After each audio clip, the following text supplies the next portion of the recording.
flute friends. Today we are looking at Ernesto Koehler's Opus 33, Book 1, and this is Etude number 3, the Allegro. We're going to talk about three things regarding this etude. The first is some technical ideas on how to approach all of the wide leaps that are found in this etude. The second is just talking about the fact that this is a dance form and some tips to help you work with that style. And then finally, there's a little bit of personality in this etude that I want to share with you that I hear. So let's get started. First, we'll start with the technical work. One of the big challenges of this etude is all of the wide leaps. It's very much an arpeggiated etude, so not much of it is scalar in nature. There's just a lot of leaps all over the place.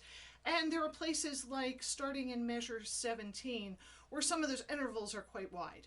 And so it becomes a flexibility challenge to go up and down in the range of the flute cleanly and accurately. So let's talk about how to approach those.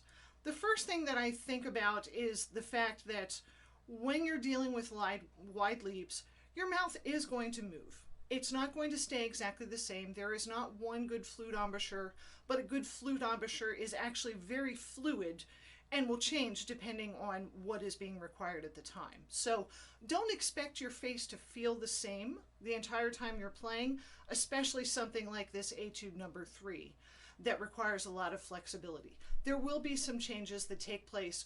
Go ahead and allow them to happen. Now, having said that, we always want to minimize work because that makes it less strain on us. That makes it easier for us to play. So generally when I'm doing wider leaps, I try to approach the high note as similar as possible to the low note. So if I'm going to try to do that in measure 17, for example, I'm going to look at the last two intervals, G to C, and then the octave, upper octave C, down to C. So the first thing that I'm going to do is really establish that C that I'm going to, that lower C.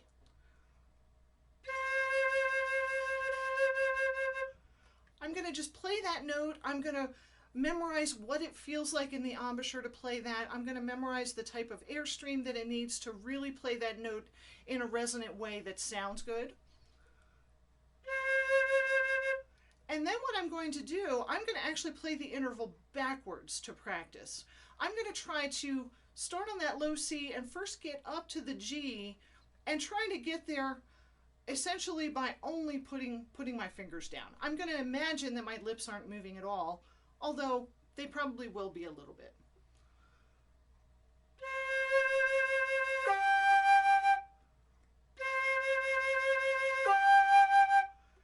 And you may need to repeat that several times just to get really comfortable with going up there. What you're trying to achieve is you're trying to figure out where exactly is that high note. And often it is not as high as you think it is. We tend to want to reach really high for those upper notes, and we kind of overstretch and reach beyond them. So you're getting to know, what does that G sound like if I think about it as being as close to the C as possible? Then, once I've established that, I can start there.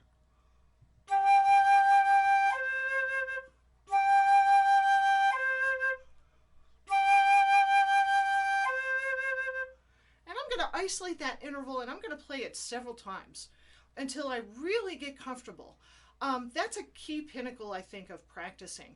If we blow through something by playing the piece of music the way it's written, sometimes we'll miss things and we don't have a chance to go back and let the body learn what to do. Repeating that interval several times allows the lips and the embouchure to figure out exactly what it needs to do to negotiate that interval, and as a result, we learn it much better. And tomorrow it's going to be there and it's going to be clean for you. Then I go on to the C and do the same thing. So I'm going to start on that low C, establish my bass, and then try to get up to that upper C while keeping my embouchure as similar as possible to the lower C. Not exactly the same. Again, your lips are going to move, but I want to make them move as little as possible.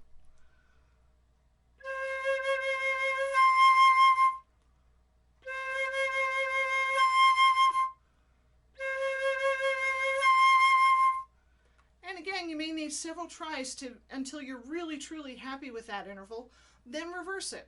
Try to land on that upper note where you managed to get there when you came from below.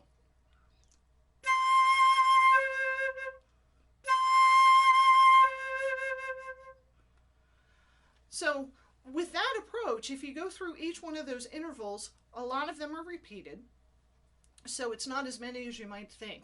But going through that section in that manner will really train the muscles of the lips to know exactly where to go, so that when you play it at tempo as written, it goes a lot more smoothly. So the second aspect of this etude is that this is a dance form. It's actually a waltz. And personally, I love waltzes. I love the dances that are in 3. I love the flowing feel about them. And I think that in order to learn them, we can really learn a lot by using our bodies to teach us. We sort of have an innate sense of rhythm and time that we often take for granted. So one of the things I like to do when I'm practicing is I like to actually move. And I do a lot of swaying back and forth in time as I'm practicing. It's a little bit harder to actually dance while you're playing the flute, but swaying back and forth keeps me in front of the music stand. I can read the notes and I can still get the feel of my body moving as a dancer would experience a waltz. So I recommend that you spend a little bit of time when you're practicing these. Once you have all the notes learned, spend a little bit of time moving your body and getting to feel that dancer's perspective of this waltz.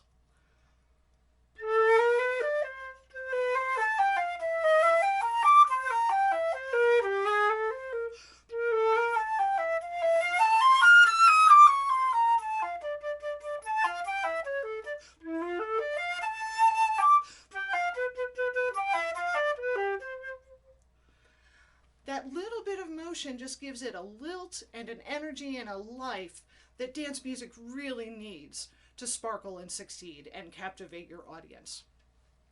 Finally, in this one, there's a little bit of personality. That very first measure, I hear that almost as being like a private joke. So imagine that there's somebody who is about to step in front of a bunch of people and say something, and there's a little hidden message in there, and they're not sure everybody's going to get it. And they sort of rib the person next to them and say, hey, watch this. It's almost like a little wink, right? Hey, check this out.